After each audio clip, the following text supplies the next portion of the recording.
now. I am Tim Street. I'm on the board of directors for the IAWTV, and you're enjoying your CES. I'm also vice president of mobile video for a company called M-Dialogue. We enable folks to deliver TV commercials into a live stream, live, linear, and on-demand across connected devices, iPhones, iPads, Apple TVs, that type of stuff. And we put together a panel today on folks that are interacting with their audience online in web series. And we've got quite a great panel here, folks with a lot of experience. Let's go ahead and start on the end with Kai. Go ahead and introduce yourself and tell us a little bit about your show. Sure. My name is Kai Hasson. I'm the co-founder and creative director of a company called Portal A Interactive, and we make web series, basically. The web series that I want to talk about today is called White Collar Brawler, and it's something we made in late 2010, early 2011. And it was a documentary web series about office workers who become boxers. And I was actually one of those office workers. The show was shot and released in real time. And what that did was it heightened the level of interaction that we were able to do. People who were watching the show could directly interact with the boxers and actually affect the episodes. So at the most basic level, they could be a fan. They could root for one of the boxers. At a higher level, they could come to the trainings. They could jog with the boxers. They could learn how to box themselves. They could show up and punch one of the boxers, and they would actually happen. You'd see it in the next episode. So yeah, White Collar Brawler. Hi, I'm Kent Nichols. I'm currently working with Blip on content outreach, but I also created a couple shows, Ask a Ninja, where back in 2005, where fans could just send a ninja a question and we would create like fun responses to that, and that's been growing and evolving since then. We just recently got nominated along with the Guild for a Producers Guild Award for Best Online Series. And I also recently created a show for busy moms called The Guilty Crafter, where my crafter interacts with her fan base and responds and works on different projects according to that sort of feedback as well. I'm Brian Kameoka. I'm Director of Marketing for Knights of Good Production, which is Felicia Day and Kim Avey's company. We are launching a new channel on YouTube called Geek and Sundry later this year, and we produced the Dragon Age Redemption web series, but what we're most known for is The Guild, which just completed its 5th season, and it's a show about a group of online MMO players, MMO role-playing video gamers who are their own little group and have various adventures every season. Hi, I'm Brad Bell, and I'm the co-creator, co-writer, and star of Husbands, which is a marriage equality comedy about two guys who accidentally wind up married in Las Vegas, and taking a classic premise and updating it to the 21st century. And you can see that at husbandstheseries.com if you haven't already. Hi, my name is Frank Krueger. I'm currently developing a project that's been developing for a while called The Darkness Descending. And what I'm working on is putting together, using mobile technology, tablets, apps, to actually make the story more interactive, to bring people where they can message the characters directly and use Facebook and Twitter and all of that directly as part of the storytelling. So I want to start out with Kent. Kent, you started the early days, 2005, December of 2005. Was YouTube even around at that point? Yeah, YouTube was around in 2005. I think it started early 2005. We launched Ask a Ninja as an offshoot of an animated property that we were working on, and for the online space, but we couldn't animate, we couldn't draw, and so when we saw the video iPod, that was like, oh, podcasting is going to be big because Apple helps push all of these things. And then Lonely Island had their short the Chronicles of Narnia, the SNL short that went on YouTube and it went extremely viral, and it was like, oh, that solves the how to just get it playing on a YouTube, like on a web page. And so I was like, well, if it's good enough for these guys to break out, it's good enough for us to put it on there.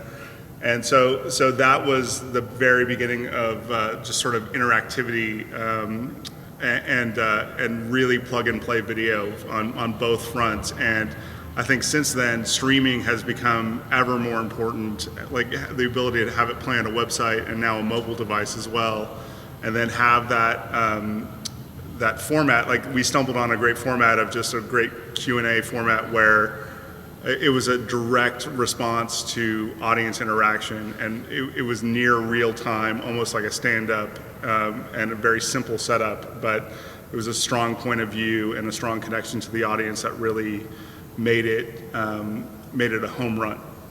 So Brian, you've been doing this 5 seasons Correct. now. What have you seen change in terms of the ways that you've interacted with the audience? Where were you at when you first started interacting with the audience as opposed to the things that you're doing now?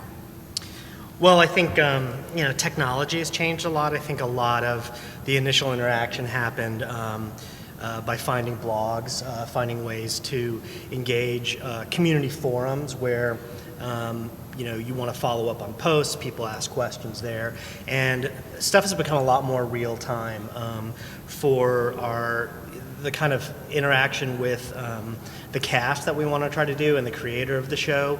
Now there are platforms like Vocal, which I'm a big fan of now, that does a live real-time Q&A. Of course, we've done a lot of stuff with live streaming like Ustream. So I think it's changed, and there are a lot more players in the field trying to bring that real-time connection live, in a live forum. Cheeks, with your show, how are you seeing the interactive, the engagement play out with your audience? What are they interested in? Well, adding on to that, we had a live stream with Mike Rotman when we launched our first episode and had about 27,000 people tune in our first night, which, I mean, for a previously existing franchise was pretty incredible. And then since then, we've noticed a real concern for the characters and where they're going to go in the future, meeting the in-laws and what are their lives like that we haven't seen yet. There's a lot of excitement and their lives and their jobs. My character, Cheeks, is an actor on a show called Miserable Rich Kids. And there's been this huge clamoring of, we want to see a trailer for that show, the show within the show, and it's almost like they want to be fans of a show that doesn't even exist. So there's a lot of interaction with our fans wanting to continue the story by adding different ideas and wanting to see different areas that we have yet to cover. Kai, you've had some interactions with your audience that play out in real life. Talk about that a little bit. How do you make that happen? Right, so the most obvious way we do that is with events. We were a boxing show, and so we had matches, boxing fights, and what we found is that going from online to offline was actually easier than we thought, and the ratio of people watching our videos to the people who showed up was actually very, very good. Part of the reason is that events are local, generally, and so we made sure that our show felt local, and the first thing we wanted to do was to own the San Francisco niche. So we really did that, and we got out into the news and whatnot. Hey, we have an event, and we sort of built our show around a specific event, and we did this about 3 times. And by the end, we were getting about 1,000 people out. So it was really, really awesome, and it turned out to be a great way for us to monetize our video through the offline event. Did you find it was easier to get money for a physical live event as opposed to a streaming live event? Yeah, my experience with sponsors is that they don't quite get web video yet. I mean, some do, some don't. They really get events, and it's just something that they know, okay, well, you're gonna have 800 people at this event, they're gonna be drinking my tequila, or they're gonna see this banner, and they're actually willing to put down a lot more money than I think they should, and they put down less money on web video than I think they should. Now, Kent, you've also taken people to... Hi, welcome. To the dark side. So you've had events in LA with Pat and Oswald. You did a Ask a Ninja show. Tell us about that. Yeah, like we sold out the El Rey for Ninja Day. We've had like Ninja flash mobs. It's really all about like figuring out ways to ignite and create communities, both offline and online. Because if you're able to get someone to show up to an event, like that is a big buy-in to what you're doing as a show. And wow. And it's just an intimate engagement with your audience. It's getting more and more intimate as we speak. But it's good. So Brian, in terms of Comic-Con, you guys have had a presence there, and then there's other shows that you guys have engaged with your audience and interacted as well. Yeah, that's true. And I think kind of back to the first question you asked me, I think one of the things that has also changed is with the rise of all the social media, whether it's Twitter or Facebook or even Google+, I think the fans have continued to become more empowered. Those are there as marketing tools and fan engagement tools, but they're also as there for the Keep focused. Stay focused. The fans will.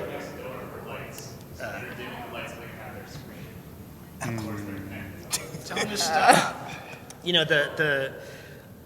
addition to keeping up with, if you're trying to stay on top of how you're going to interact with your content and your fans or your audience, you have to stay on top of technology, but you also have to stay on top of what your fans are up to, because they will. I would be surprised if your show within a show doesn't already have a Facebook fan page that a fan has created. Those things just they will take off. We had kind of an unintended consequence of season 5. We tried to depict a Comic-Con-like convention.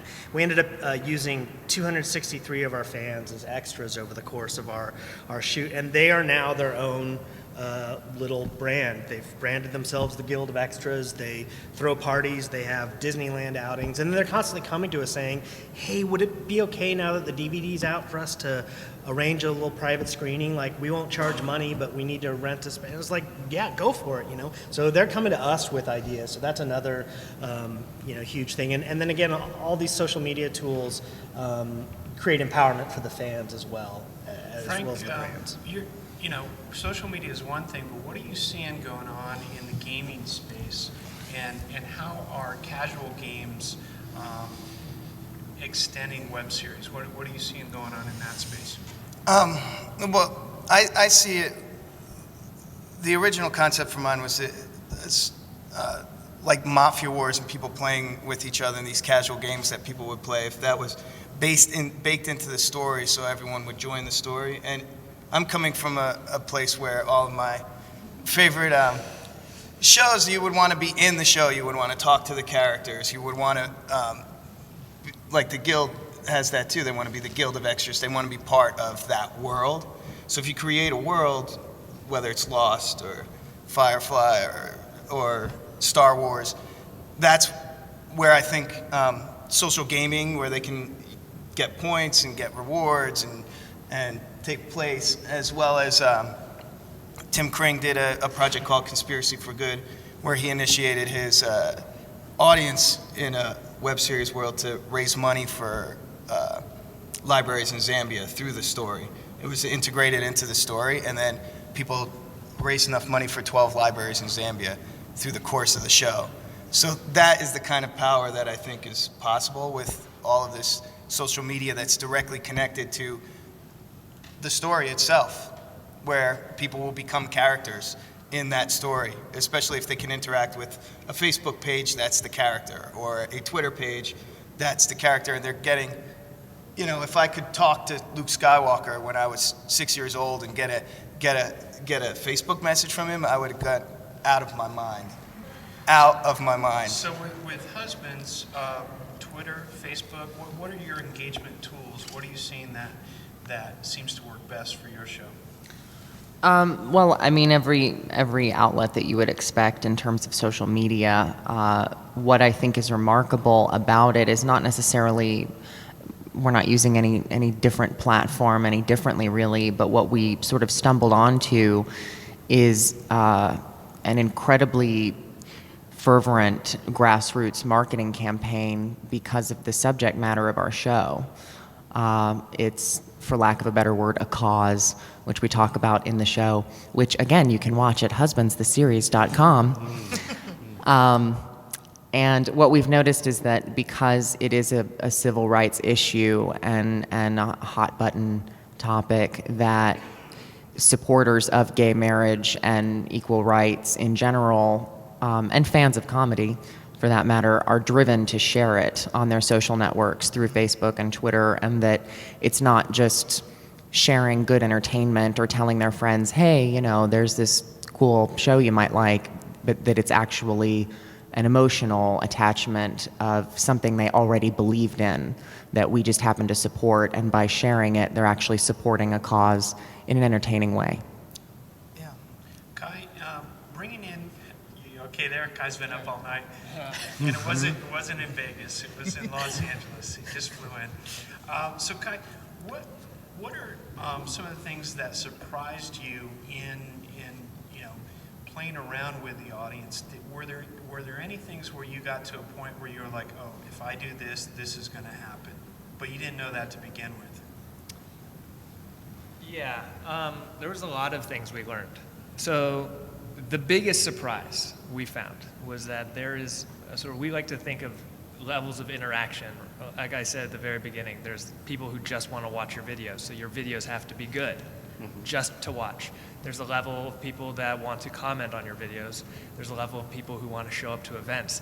There's another level of people who are willing to spend a ton of money and are willing to really, really evangelize your show. The way we did that is we just started toying with the idea of VIP tickets, right? VIP tickets works very well for boxing. It's just something that happens. Do you want to sit ringside? Do you want to go that extra mile? The boxers will come out and slap five with you.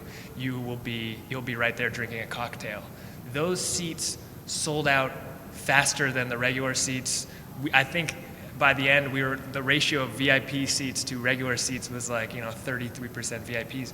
It was crazy, and we were charging like $70 for these seats, and we weren't boxers. I mean, that's the joke of it, right? Is we're not actual boxers. We were just office workers like 3 months before. So I think that the most surprising thing to me was that if you tell a good story and you get people to buy into your show, then there is a level of people who are like, hey, this is great. I'll spend some money. I want to go the extra mile. I want to be even closer than normal. Kent, in terms of the tools that you've used over the years, what are some of those tools besides Twitter, besides Facebook, that you're using, or are there tools that help you manage Twitter that you're using?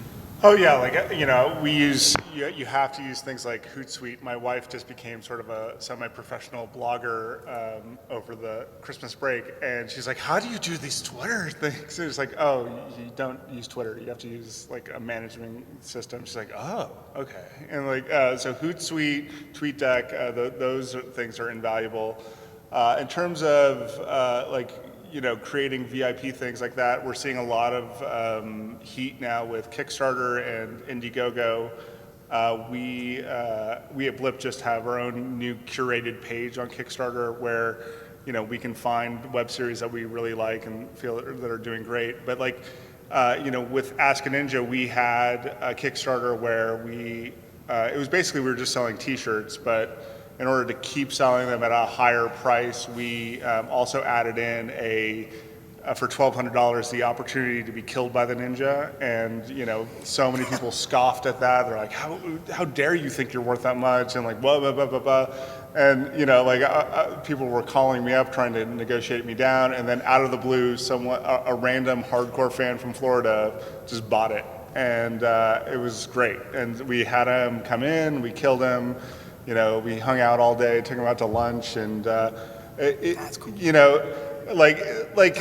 In these ways of in these times when content is so free, you do need to find those opportunities to make the people that are totally invested in you emotionally also they want to express that in concrete ways, and like VIP tickets get killed by the ninja or a $300 art pack, like whatever it is, like you can find ways to create value that are outside of the content itself, because as an independent producer, you really need to figure out all the different ways to use every part of the buffalo, as it were. And can I just note real quick that it's not just about the money. I mean, it's not about selling something for a lot of money. It's about making the user feel like they are getting something really special. Yeah. Selling it for a large amount of money is actually a way to do that, right? They feel like they're part of an elite group. You need to figure out ways to make those users feel elite. There are other ways. It's not just money, but money is a tool for that. Ryan, where are your fans living? Where's your audience? And do you see different types of fans in different places?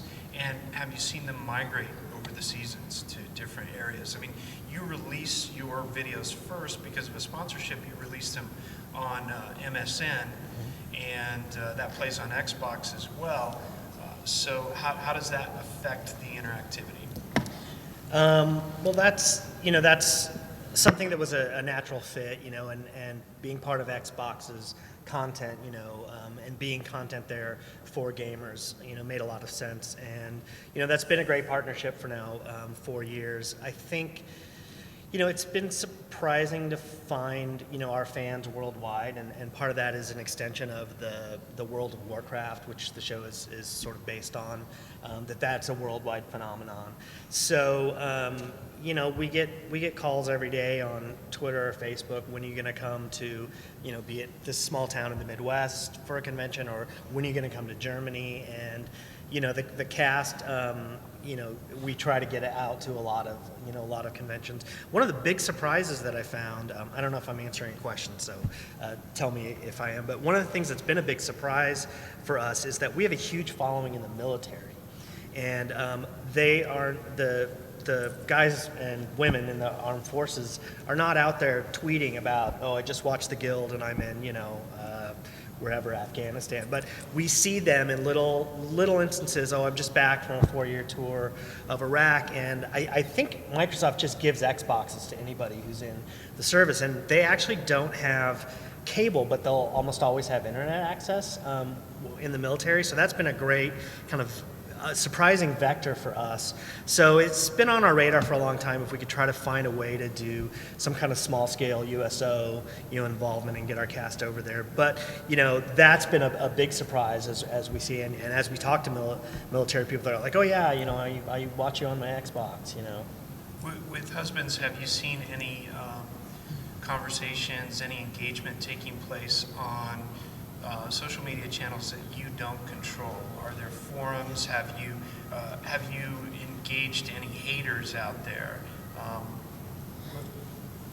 Interestingly enough, I'm actually somewhat surprised by the lack of haters that have appeared. There really hasn't been a huge negative response. It's less than 1%. I mean, I think our total number of dislikes on YouTube is like 76 or something. I mean, out of 500,000 views. I mean, it's incredibly small. And also, interestingly enough, we have a huge military audience too. And I guess maybe if you're sitting overseas and you don't have cable access, then you're just consuming as much online entertainment as you can.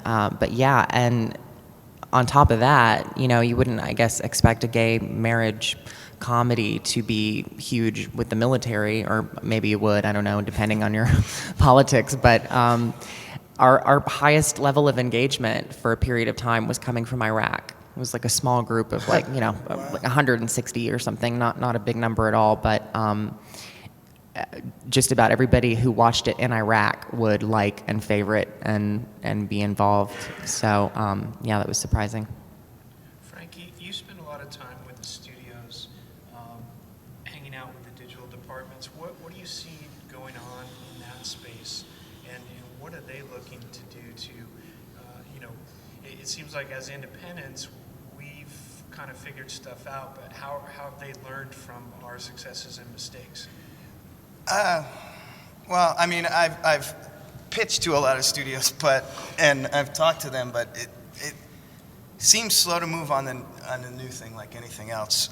And even on the bigger projects like Tom Hanks's Electric City, which is sort of in this realm, came from an outside source first and turned into a huge thing from Reliance Media in India came and paid for it. And now it's doing a big worldwide push, but it wasn't directly through the studio. In fact, a lot of digital departments seem to go away and come back and go away and come back, and it's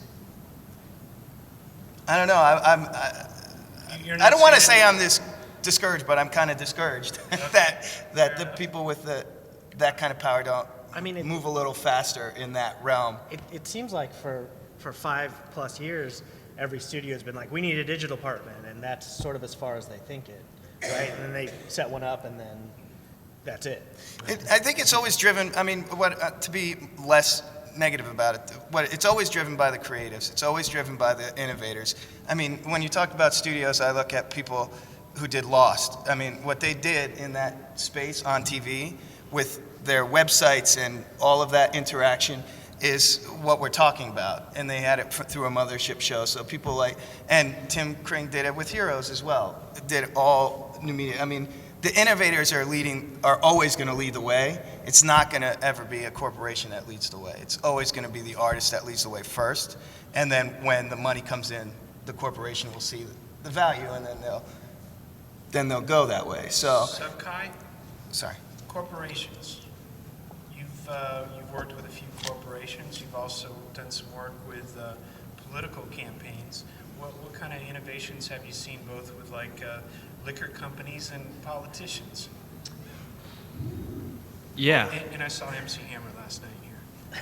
Was he here? He was here. I saw him. Missed him. He's Shook my his best hand. friend. Yeah, you start realizing that when it comes to digital entertainment and interactive digital entertainment, each industry sort of views it in a different way. Just very quickly, like the entertainment industry, my feeling is you have to prove to them first that something works. So you have to go out and do it and then be like, hey, look, numbers, you want to go for this. The startup industry, actually, I find to be more welcoming. You can pitch them and tell them, hey, this is actually like a product. Don't think about this as entertainment. Yeah. This is a startup product, and we're going to get users, and we're going to interact with them. There's going to be a high level of engagement. They understand that, and they like the idea that you might be groundbreaking. So they'll actually fund a lot of these projects. When it comes to brands like tequila, again, they're kind of stuck, I feel like, in an old model. Some of them, though, are willing to risk it on digital entertainment.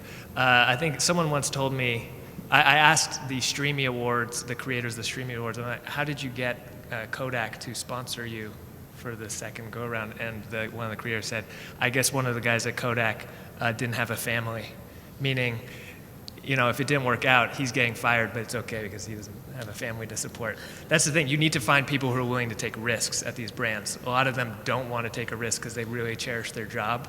Some companies have people who, and philosophies of let's take risks. If you can find those companies, you're much more likely to get funded. And what about the politics? Oh, right, the politics.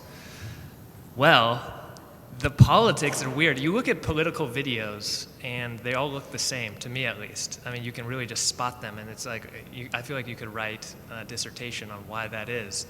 We were approached by the mayor of San Francisco during his re-election campaign, and it was actually not the mayor, it was an independent expenditure. It was this really rich startup guy, and he was like, hey, make us a sweet viral video. I'll get MC Hammer to be in it.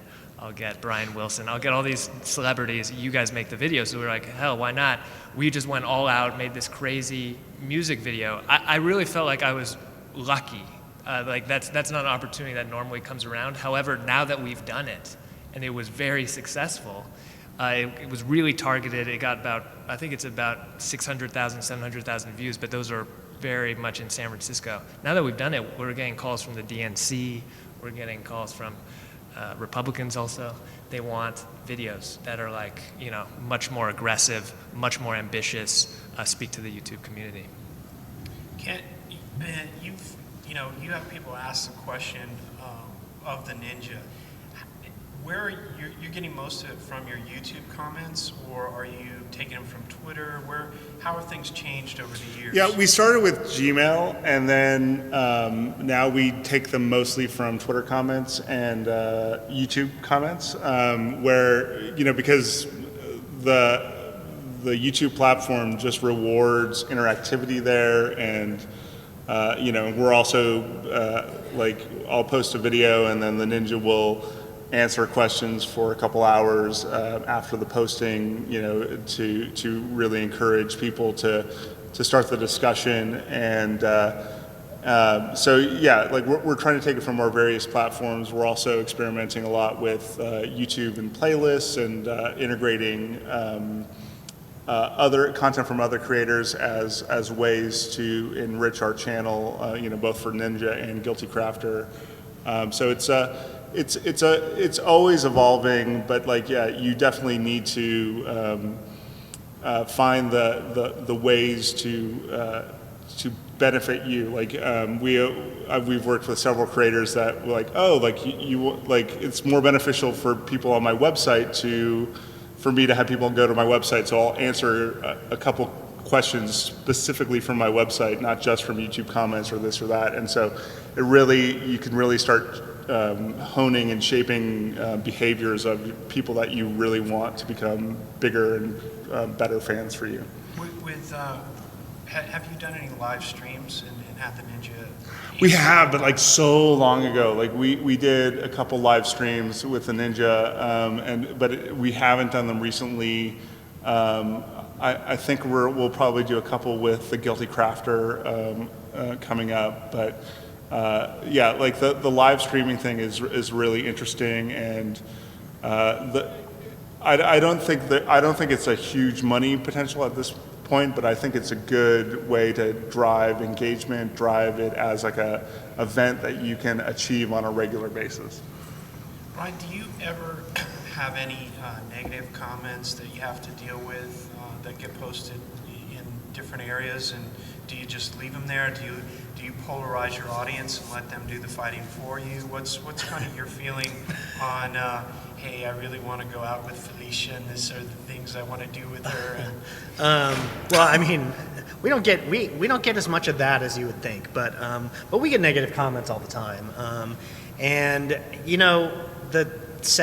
Having done it a long time, whether it's responding on Facebook or YouTube, and in a way, YouTube comments are the worst, or they can be the worst because they're anonymous. Facebook, at least, someone's name and identity is, unless they have a fake account, is right there.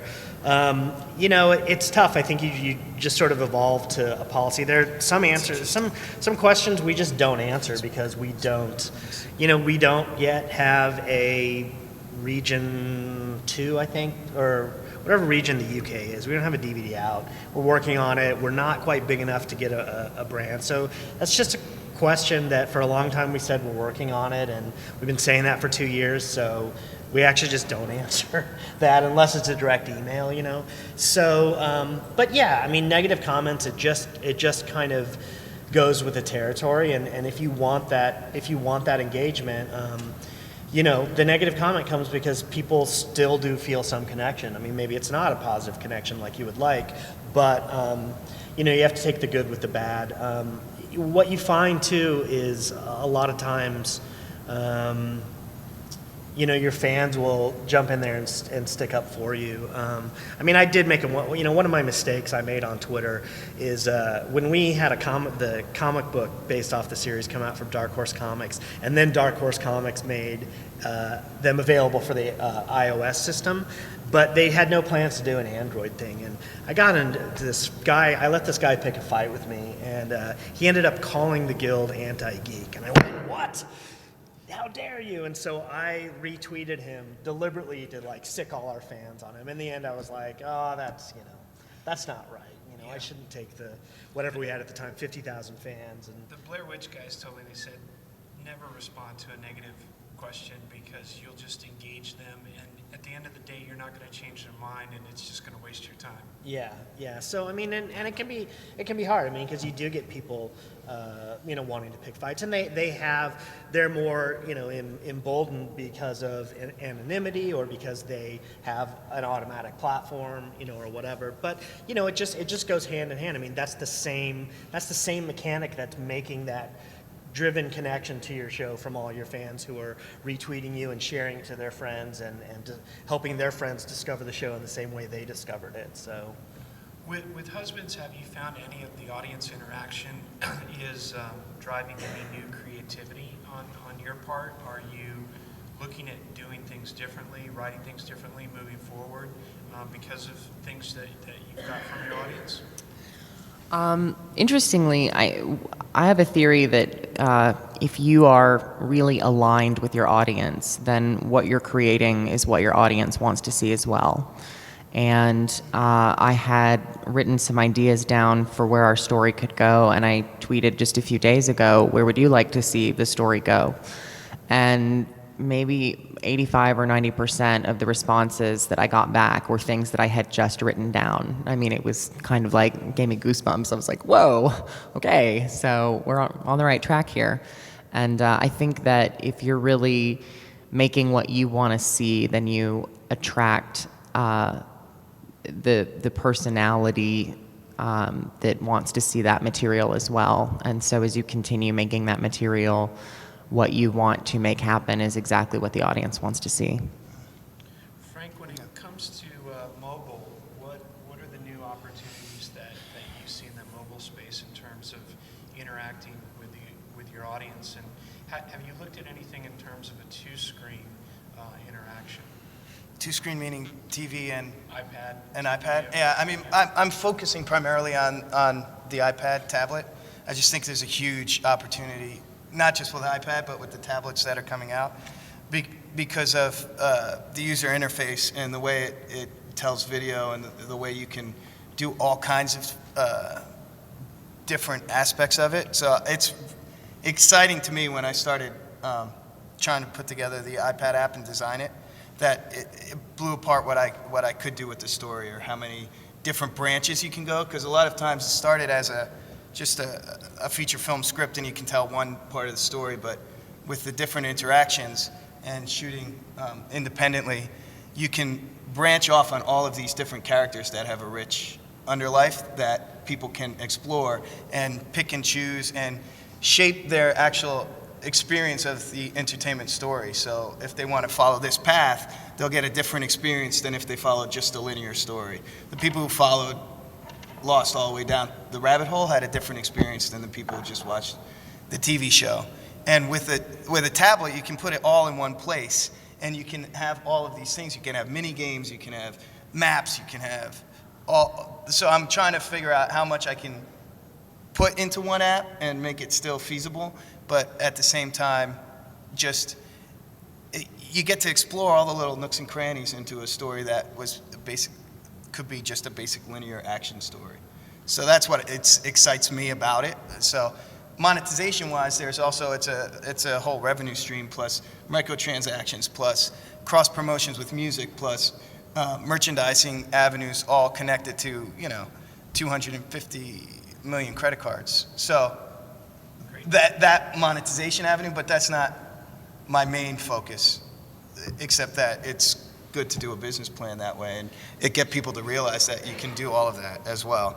So I think there's huge opportunities in that space. So let's go ahead and open up to questions, make this a little bit more interactive. We have a mic at the front of the room if you want to come on up. And while we're waiting on that, Kai, where are you seeing your audience? Where are your favorite places to engage with your audience? Well, my favorite place to engage with my audience is our website. That's not always where it is, though.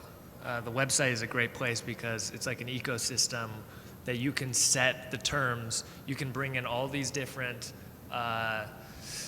tools, Facebook, Twitter, everything, bring them all on the website and have them interact together, and it's really where you can have control of everything. Now, it's an ideal world. You want to get them to your website. I think it doesn't always happen. You have to know that some users will just be watching your videos on YouTube. Some users will be watching them on Blip. Some will be watching them on Facebook.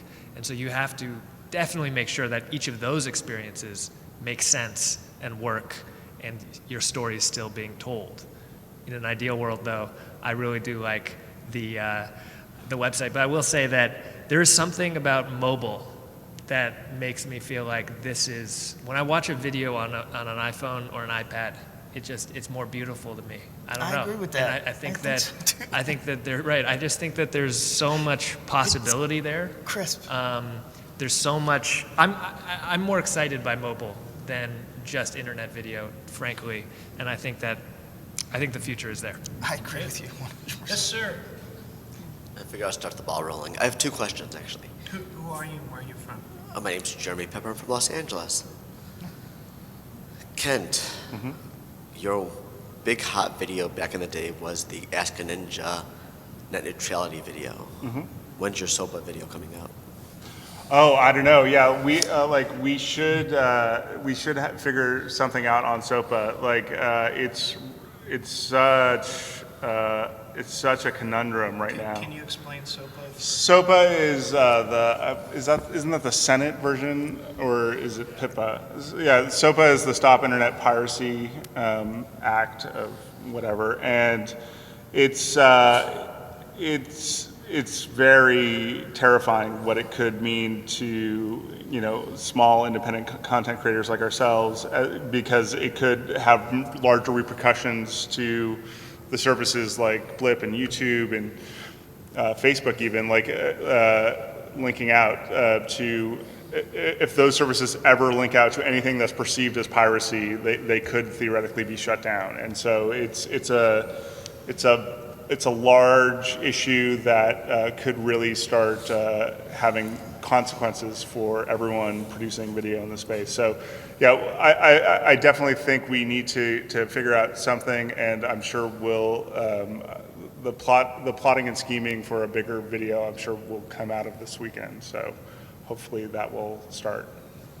Well, part of it was if you didn't see the net neutrality one, it was probably the best explanation of net neutrality that was out there. Well, the funniest thing about that was we did a net neutrality video, and I was shooting with the Ninja, and the Ninja was like, well, what's net neutrality? And I was like, well, it's this. And then the Ninja came back with this allegory that was ridiculous, and we thought was like, well, don't worry about it. It doesn't have to be a good explanation. And yeah, it was shown to every IP lawyer at in the Commerce Department, and it was shown everywhere. It was quoted on the floor of the House of Representatives, and it was bizarre. It was bizarre. That's fantastic. So we will, yes, I will endeavor to make that happen. Actually, the follow-up question, well, it's not really a follow-up, it's just another question. You all were talking about monetization of different ways, but no one really talked about subscription models. Do you think online video is there yet? Oh, it's Red versus Blue. Rooster Teeth is killing it with subscriptions. And so the problem is there's not a widespread platform that's amazing. They have their own proprietary community site that has been great about that. Ning has somewhat of a locked system that is available for communities, but their reasonably priced subscription model that gives people early access to their videos, and then having an ad-supported video on the site as well is doing amazingly well, and I'm sure they can speak to that more. But I think subscription is good. That can be definitely part of your system of making people feel special. When we did our Ninja Kickstarter, we gave people access to password-protected videos only on Kickstarter. So there are some mechanisms out there. They're just not as easily, they're just not being talked about a lot. Pardon me. But there are ways to get it out there. Well, yeah, no, I don't have. But yeah, I mean, it was for everybody. So. Great. Anyone else? You look like you had a question. Tim, you know your mic is not. You know your mic has no cable, right? This has does. all been a prop. This has all been a prop the entire time. That's hilarious. I'm too sleepy. Let's see if this works.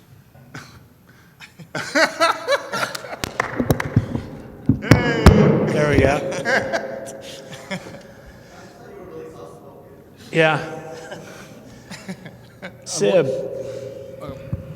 Now I'm going to feedback. Sure, Tim, I'll take the prodding.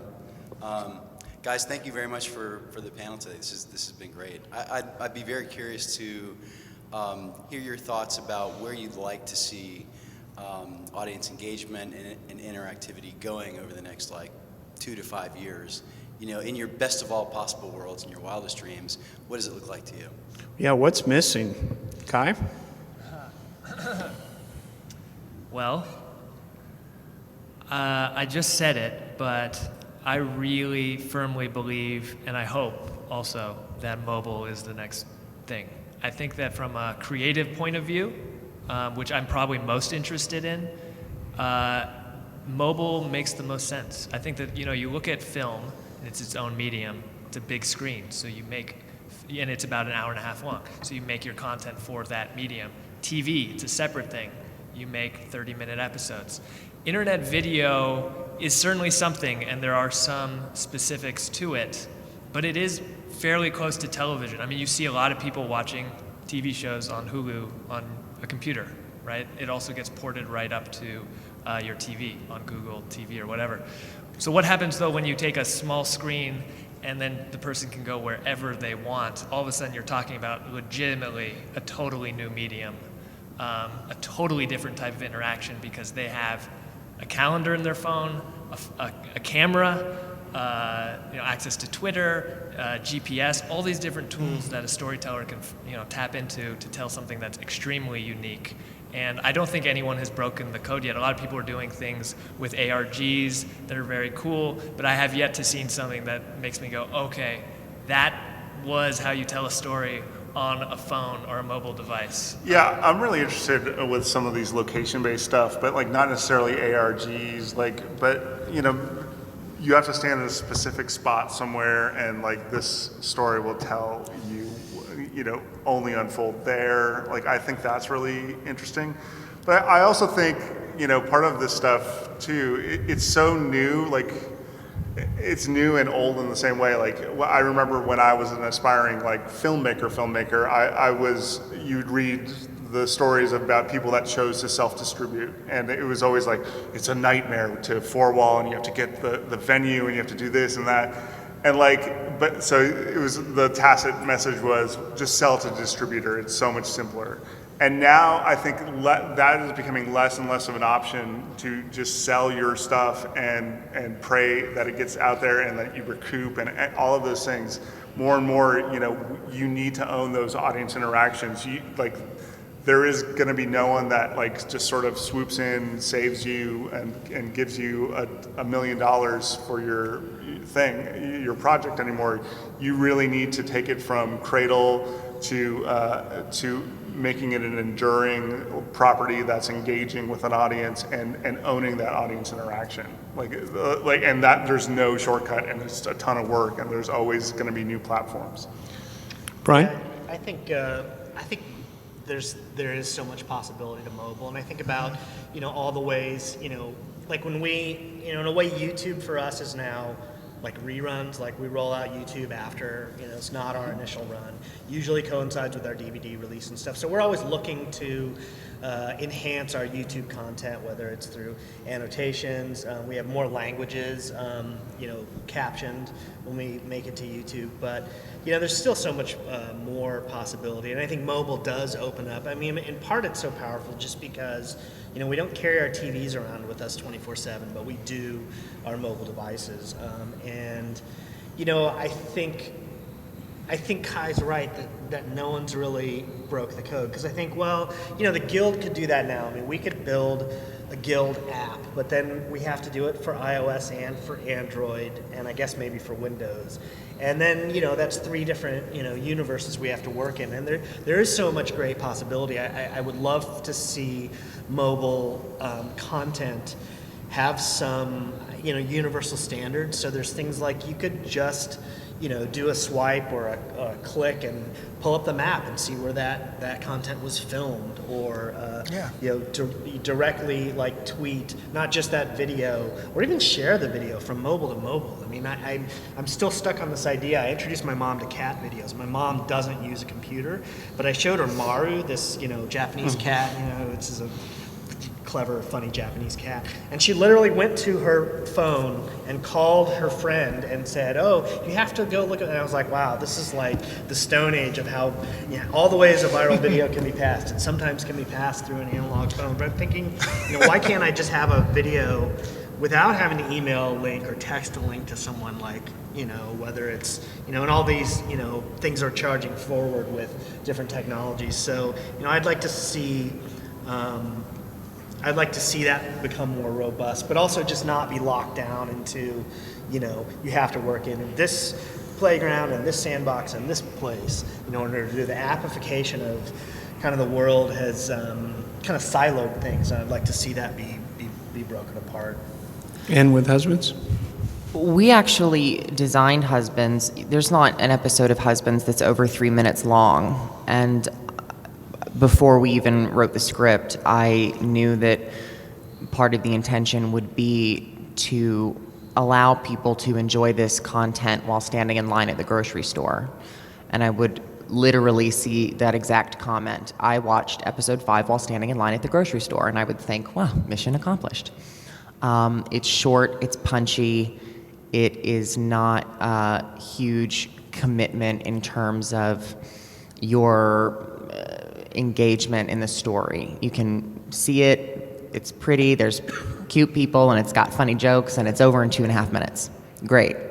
You could not invest in a horror series the same way, standing in line at the grocery store, if the episode especially is 9 or 10 minutes long or longer. I think mobile is thriving. We have almost 40% of our views actually come from mobile devices. And I think that the hardware actually dictates the design of the content, and as long as there's a rise in popularity with mobile devices, that more content will be designed that way. But I also think that it's just a matter of time before Apple or somebody else, but most likely Apple, puts out a TV that changes television the same way iPhones changed the phone. And now all of a sudden you've got a series of channels that you can choose from that are on the internet, and the internet and television become less and less distinct as two separate entities. I actually think that online content will become even more like television than it is now, and get longer and slicker and look more the way we understand television to look. But I think until that time, I do think mobile will thrive, and I think that the short, especially reality and topical-based content, will continue to really thrive. Well, I'm clearly on the mobile bandwagon as well, like I said before, but I agree. Mostly I would like to see it more in the creative standpoint and using the tools that we do to break out of, break out of the paradigms of storytelling, of, everybody's making a TV show or movie and chopping it up and putting it on the web. But I think some people, where the growth is to design it for the medium that it's designed for, and using all of these different tools to tell the same. It's storytelling is storytelling, but to tell it in a different way that uses all of the tools, because I don't think we're using half or even a tenth of the tools that we possible. And on top of that, I think what I'm also encouraged by is sort of the zeitgeist that goes around with mobile and Twitter, and where it adds value on top, so it gets people activated to become involved with causes that are engaged in the story, or to donate money, or to sign a petition, or to do any of these things. These are also things that are possible around specific stories, but could be translated to any story, where it can actually good in the real world and get them activated into a less apathetic way, even if it's virtually, through the storytelling, which is an amazing potential just on a global scale of like humanity, I guess, for lack of a better word.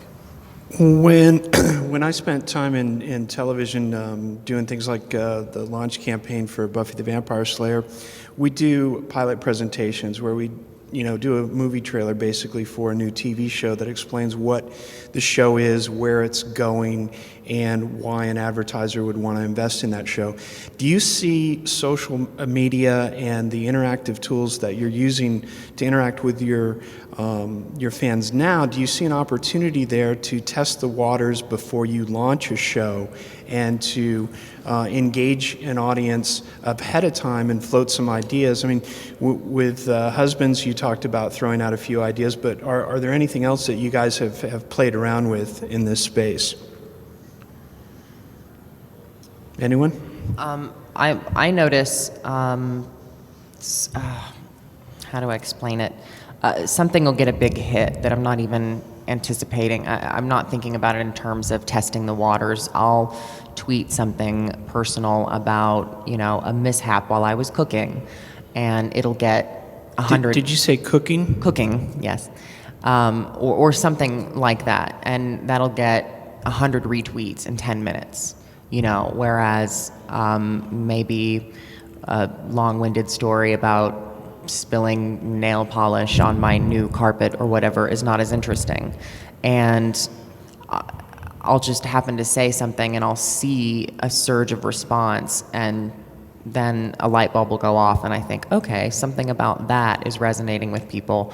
Maybe if I put that into a story, that would be a more popular story, or something that people would find funnier or more universal or relevant or whatever it is.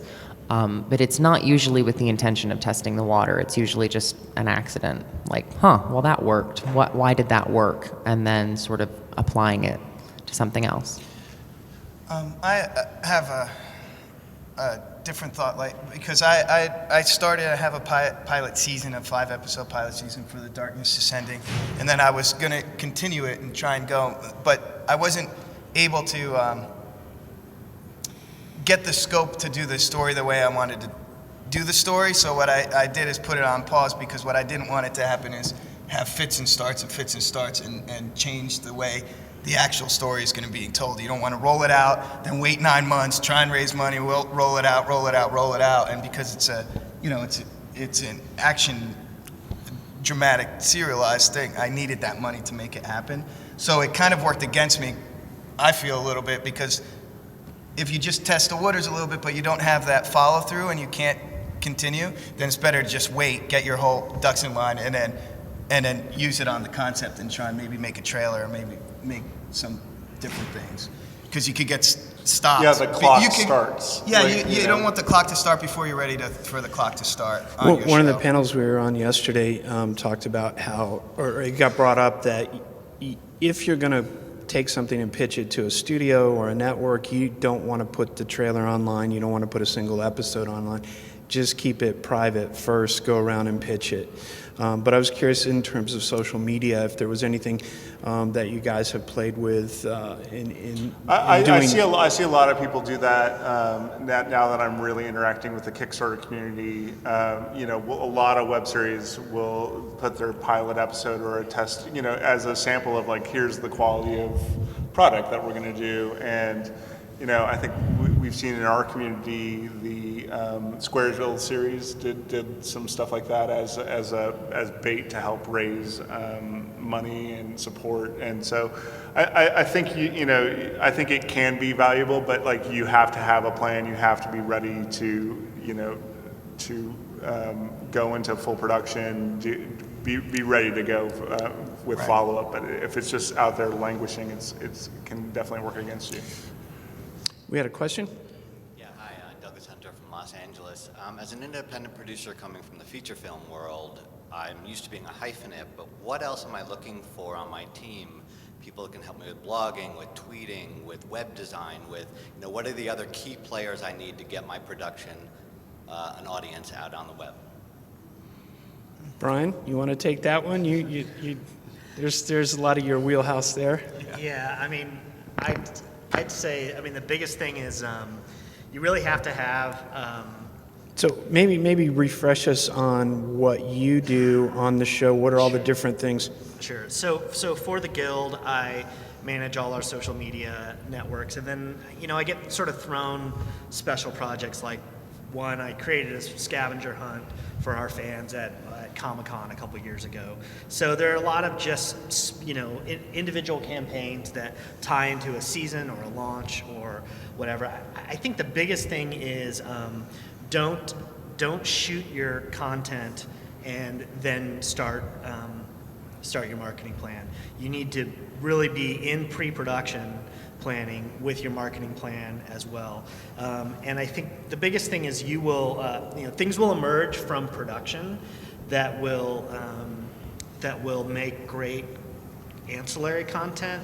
I think making sure you have someone dedicated to EPK is really, really huge. And Electronic press kit? Yeah, electronic press kit. So making sure you have stills. But I think it's great to have, you should get a marketing person on board on the team, right at the beginning. Just because you're gonna, it's great to have another set of eyes, I think, on your content and saying, hey, this is a great way. I mean, I think, if you're a television show, I'd tell you to make a web series, to go along. And if you're a web series, well, make a television show to go along with. Exactly. For us, season 4, we worked with Yelp to have a Yelp page for the fake restaurant that was in the show.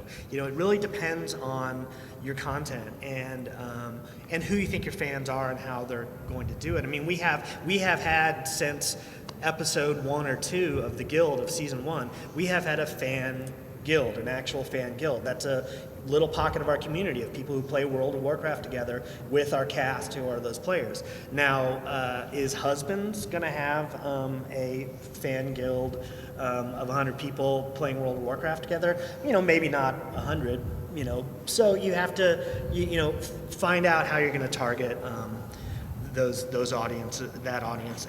The other thing too is just like, getting photographs and on-set, B-roll and stuff is such a great tool for a marketer. There's so much you can do with that. So you just got to make sure you're going to have it. Make sure you and having the tools in your hand. So if you have an iPhone or an Android, having Twitter on there, having Facebook on there, having Instagram. We haven't talked about Instagram at all. Instagram's a real up and comer to where you're at an event like this, you take a picture, you make that picture look really great, and then get it out there. And people will comment on it. It's an incredibly engaging tool. I think the other real strong reason to have your marketing plan, as you go into production. I mean, and granted for us, we have a long established track record at this point. So a new piece of content may need to lean on the other projects that you've done that have been similar, but being able to land like product placement was like really huge for us, and it really wasn't until season 4 and season 5 that we were able to do that and get some cash for that, but also just get a ton of props. I mean, we had a very ambitious season 5, and we had a lot of stuff that we were able to save, the art department money by being able to have like Pepsi cleared, to be on camera, and they just sent us all that product. So we could do a Comic-Con with people drinking sodas without them having to buy sodas and Greek them out, cover up the logos and stuff. So I think it has to start in pre-production is my, honestly biased bent. Kai? This is just a short add-on. I mean, Brian's basically said it, but having a guy who's overseeing the brand, right? You want consistency across every single platform. All your messaging should be consistent. That's not something that you necessarily want to deal with. My follow-up has to do this because I've dealt with branding and stuff like to the mic. MBA, sorry. As an MBA, I've dealt with branding and marketing and all that kind of stuff. As a film producer, I've done it with my own films. Where can I find people that have done this specifically in this space that will immediately know, hey, There's a guy sitting behind you with his hand up. Brian Rada is raising his hand. There he is. There he is. The best ones working in this space are named Brian. I'll just say that. Well, what's interesting, I think, that I wanted to say about your question is you asked specifically about the team, and obviously you need an incredible team and people who know what they're doing, and a really good publicist, because it really does come down to how many eyeballs you can get directed at. I mean, that's really the name of the game. But I think most importantly, I would stress, is there an audience for your content? What is your content? Is it exactly like content that's out there that's going to get lost in the noise, or is there a space where nothing like that exists right now, and there are people that want that? Because it's that sort of word of mouth, that sort of esoteric thing that you can't really put your finger on, that makes the difference in people wanting to share it and people spreading the news or the link or whatever it is you're offering. And it's consistency. So you not only need expensive narrative content, but if you can do behind the scene, Peter Jackson right now with The Hobbit is releasing a weekly web blog of the making of Which it. he did. But if you also could do Ask a Ninja style content with characters that is cheaper to produce, that you can bank and shoot 8 episodes in a day, as opposed to very location intensive stuff like that. You're always better served having more content to try to keep building a case, to keep tuning in, to come and see your show. How consistent do you feel that needs to be? It should be weekly, and right now we're recommending 20 narrative episodes, and then 20 ancillary or mini episodes as well. You're talking about feature film as, in support of a feature film, right? No. I was just saying I came from that world. That world is a very ridiculous world at this point, in order to try and get yourself made, seen, and heard. And I have some contacts with various writers who have some good success in the television world, sick of that world. I just thought that this might be a more interesting play. I see the advances of web series. I see the fact that everybody's going to be going here eventually. I figured this is the right time to get in. I just wanted to know how to transfer the skill set I have from the feature film market and producing to the web series market and producing. Along those lines, one of the things that we haven't talked about is cocktail party rules. So in social media, when you're interacting with folks, it's the same type of rule set that you'd have at a cocktail party. You can't run into a cocktail party and go, here's my business card, I'm awesome. You have to listen to the conversation first as to what's going on. Then, if it's appropriate, you say something that moves the conversation forward without drawing attention to yourself. And eventually you start building a fan base of people who are willing to ask you questions rather than talking about how great you are or how great your series is. Have you guys seen any mistakes that are out there in interacting with an audience, or have you made any mistakes? I mean, Brian, you talked about starting a war. That's a pretty good one. Kai, was there anything that you have seen other people do, or anything that you could share? Watch my great new video. It's awesome. That's probably not a good tweet. Well, we make a lot of, when it comes to resonating with an audience, social media or also your video, I mean, the things I think about most are the viral videos that we attempt to make, because that's really you're really trying hard to resonate on a single video.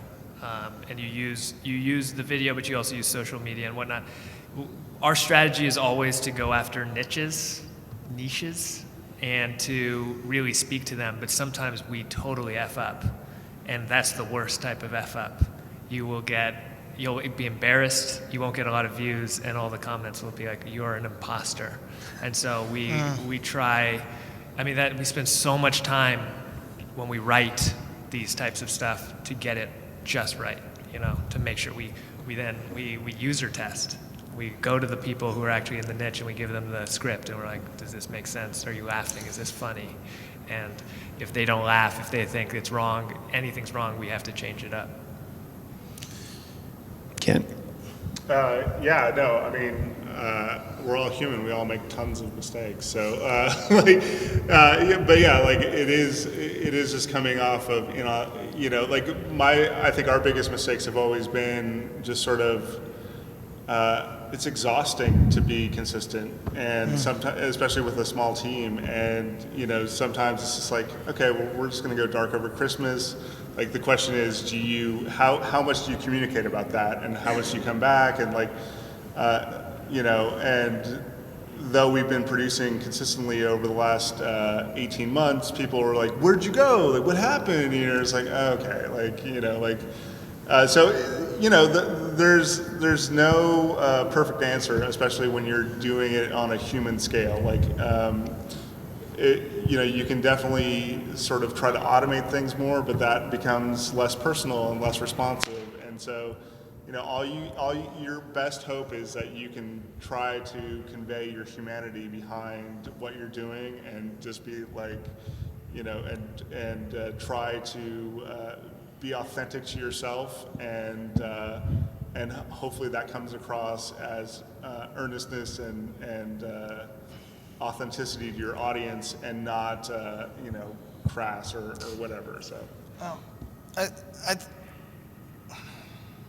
I think authenticity is the always big keyword whenever you're talking about web. Whenever I hear any of these panels, or I sit on everybody's authenticity, and I think one thing that people have done in the beginning and are trying to do less, if it's coming from a place of, this is marketing for marketing's sake, or this is going to try and get me more money, or this is going to try and do that, if that is sort of your intention, even no matter how much you think you're burying it, right, people sniff it out. If it's organic to this, what you're trying to do, if it's organic to the cause, if you believe in it, if your team believes in it, if it's a story that you want to tell, that is the success. That's where I feel, from the outsider's point of view, that the Guild took off, because it was a story that was important to the people involved. It continues to be important to the people involved, and they start from that intention first. Now, the bonus is if you're consistent and you're passionate and you're enthusiastic, the views will come. You'll find the audience. There's an audience for basically everything, I think, on the internet. You can find people who feel what you want, what you're feeling, causes that you're involved with, things that you're important to. But if it comes from the marketing standpoint, I think a lot of studios, especially in the first place, where like it was a marketing add-on, or it feels like a plug-on, or it feels like it doesn't actually speak to the consumer. It's like trying to stick your hand in their pocket and get an extra $1 for that doesn't have anything to do with the story, and that is the kiss of death. People hate that. I will say though that I think that we need to learn how to make engaging content, even if you aren't super, super passionate about that content. Yeah. I think that as more money comes into internet video, and as more sponsors come into it, it's not going to be okay to say, I can't make this video, or I can't make this work. You have to figure it out. I mean, I'm not saying there's a formula, because when people do formulaic stuff, yes, not good. But there are sort of ways to make content that works on the internet. There are ways to make content that is engaging, and you don't necessarily have to be one of those people in that group in order to make that content. But you still want to find it to be, you want to come from the place, I think, even if you're doing something for a commercial or for a brand, the best commercials are the ones that come from an authentically funny place, or they come from that they're speaking. You can still speak with your voice. If you're just doing it as a hack, no matter what, then it's going to be a bad commercial. It's going to be a bad web video. It's going to be, and that's part of being. I would think, as a writer, it doesn't have to be like, this is my cause or this is my baby. You have those projects, but you're like, you know what, this is cool. I can have fun in here. This is a nice stuff, and then you learn, and it shapes itself as well, and you find the way in. We have to find the authentic way into that story. Yeah, I think if you can always find a way to make it work, you'll always have a job. Right. That's the bottom line. Just make it work. Yes, sir. Question. My name's Clint from Los Angeles. This question is coming from more of a narrative perspective. I'm curious how you deal with audience interaction in terms of how it affects the story. few of you alluded to it a little bit, and some of them obviously, like say, Ask a Ninja, I'm sure you can take a question from the audience, that's kind of a gimme. But in terms of the challenge of, since I'm in the narrative form in film, how do you deal with changing the arcs or the characters when you've got a certain plan and a certain script that you've been working on, and the audience really is driving you another direction? Or maybe that's your plan. I'm just curious to hear about that kind of effect on story, character, and production. Well, I thought about this a lot because with the project I'm working on, it's whether it's going to be choose your own adventure or do something like that. And the approach that I'm taking is the story doesn't change. The narrative through line doesn't change, but the experience of the story can change. If you're watching the same narrative structure, but you're taking a point of view, the bad guy's point of view, it's a different experience than if you're taking the good guy's point of view. So if you're following more of that story, if you're one of the Empire instead of one of the rebels, you have a different viewpoint on that story. And so you can pick and choose. You can add a lot of different areas that will not change the cost as much of shooting, but it will give people their voice. And then they can join their voice to that discussion. And it becomes a two-sided discussion. So you don't have to shape where the story goes. They'll either feel bad about the way it ends or they'll feel good about the way it ends, depending on their point of view. And then you can just sort of flush it out down. That's the approach that I'm using. And there's a lot of room in there. Two of the pioneers of this web video space that did Lonely Girl 15, very popular early YouTube video series. They had a lot of audience interaction, and they talk about creating these chasms where you need to get from point A to point C, and you think of 5 different ways that you could get there story-wise. You know what those are ahead of time, and then you let your audience figure that out. It doesn't change the story, but it makes them feel like they're interacting, and if for some reason they don't solve that puzzle, or they don't think to put the bridge up by using a ladder or a tree or whatever, you give it to them somehow. You come up with some video or some photo that somehow gives them that idea, and then you let them feel as if they've made that decision on their own. And that's a totally great, different way to do it. And I think there's just a huge number of tools that you can do and figure out your story and figure out which way you want to tell it. And it's more exciting to look at it that way, because you can be like, I could do it this way, or I could do it that way, or the audience can drive the story, or they cannot drive the story. Or Brian, have you seen the story change because of the audience? You know, on a season level, it really doesn't.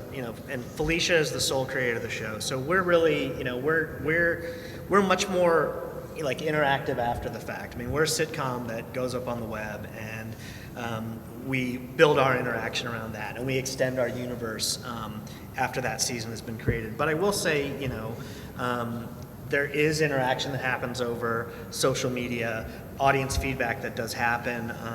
I can think of one example. There's a character who, for 4 seasons, we knew nothing about her backstory, and that was something that always came up in feedback. And then so Felicia did finally decide to take that time and develop a backstory, and that was part of the character, is that she was the biatch, and she never told anyone what her real name was, and so and that had a payoff.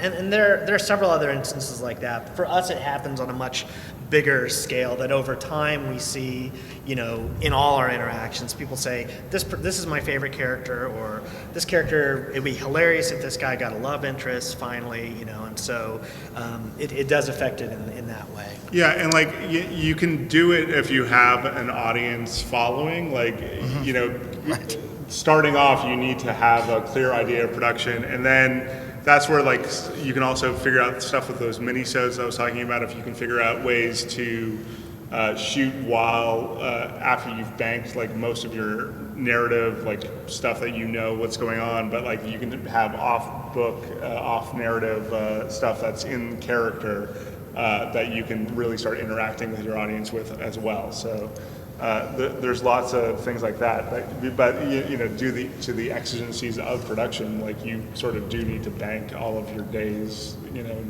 Yeah. Brian, did you have a question? You had your hand up earlier. Brian Rada, yeah. I don't know, Great. Actually, I was thinking if Cheeks could speak to the holiday video that he put out.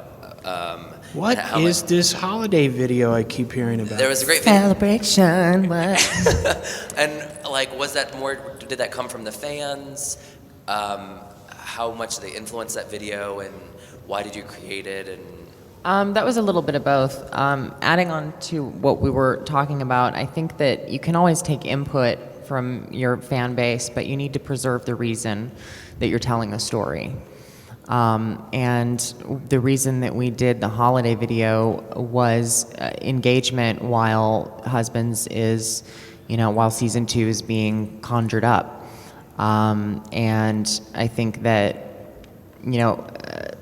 that was part of the world that the fans did want to see. What's their Christmas like, and are they meeting the in-laws? And I mean, our fans speak to us as if Brady and Cheeks really exist and are married and are, on their honeymoon somewhere or doing something for Valentine's Day.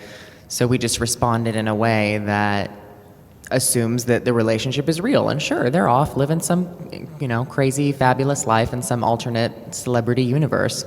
And you get a glimpse into that. And so I think that we'll continue doing that as a form of engagement and continued storytelling, especially during breaks of production and distribution of the show itself.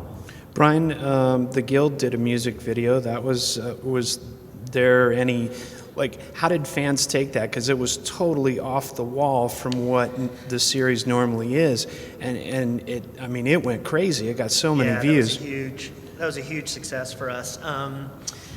That was actually because we had done holiday videos for the past 2 seasons, and we were contractually obliged to deliver 2 bonus videos in addition to the season for Microsoft. And we said, Felicia said, I don't want to do another holiday-themed video, so let's try this. And it was a huge hit for us. It's called Do You Want to Date My Avatar? Really I highly recommend you watch it if you haven't seen it. Yeah, it went viral. It became really huge for us. That's great. Wait, what was the question? Was there any fan interaction with that? And I was curious how it came about. There wasn't fan interaction at the beginning. Felicia collaborated with Jed Whedon on Dr. Horrible's sing-along blog. So she approached him to write this song, and she was a big fan of those cheesy, late 80s, early 90s dance, like Stacey Q is who she talks about. And so that was, and they wrote this song together and made this cool, sexy video. I think a lot of it had to do with, it hit at the right time where we're to the point where even if you're the average person, you have an online identity that is slightly different for you. So this was, spring of 2009. So I think it really hit a nerve beyond just our audience. That's why it did so well and it went so viral. We had no idea. We just, again, it was just a bonus video, and here's how we'll kick off the season and hopefully bring some attention to the show. And it definitely worked on that thing. One of the things that happened that again goes to our fan base and the type of fans we have. I keep this updated playlist on our YouTube channel, and I think we have over 100 mashups of that music video where people have done like the machinima thing where they take video game. Probably any role-playing online game has a music video done in that video game, from that. And, Lord of the Rings Online, World of Warcraft, video games I'd never even heard of, go and edit together this footage. So it became this other vector for our fans to interact. So there was a huge interaction after the fact. And again, we have the way the rights are set up, we can kill that video if we want, because we own the song. The video, YouTube gives us that control. You hear a lot about, network TV or studios or music rights holders just shutting everything down. But, one of the great things is on YouTube is you can actually let it be. You can monetize it for your own, under your own umbrella and actually serve ads on their video if they're using your content, or you can shut it off. What you hear about is people's videos being pulled, and we really, as a policy, don't do that because that's this great extension of our brand. And sometimes we follow up with them. We ask them, "Would you link to the original?" Let your fans steal your content and promote your show. There's a lesson. Well, that kind of brings us to the end of our time. This is the point where we go down the aisle and let everybody say where they want you to go, find them and their personal belongings. Kai? Well, you can check out White Collar Brawler at whitecallarbrawler.com, and my company website is portala.com, and you can find all my personal stuff in there too. So I encourage you to check it out. AskAninja.com and at Kent Nichols, Nichols is my Twitter, and see you online. You can find the Guild at watchtheguild.com, and our new YouTube channel is at geekandsundry.com. Husbandstheseries.com. I think that was 3 times. That's pretty good, right? Yeah. It's pretty smooth. And you can follow me personally at GoCheeksGo. And Husbands also has a Twitter at Team Husbands. The Darkness Descending, thedarknessdescending.com.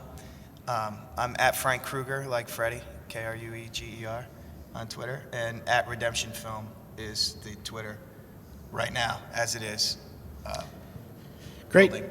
And you can follow me on Twitter. It's at 1 Tim Street, the number 1 Tim Street. Thanks for coming out, guys. Big hand to our panel.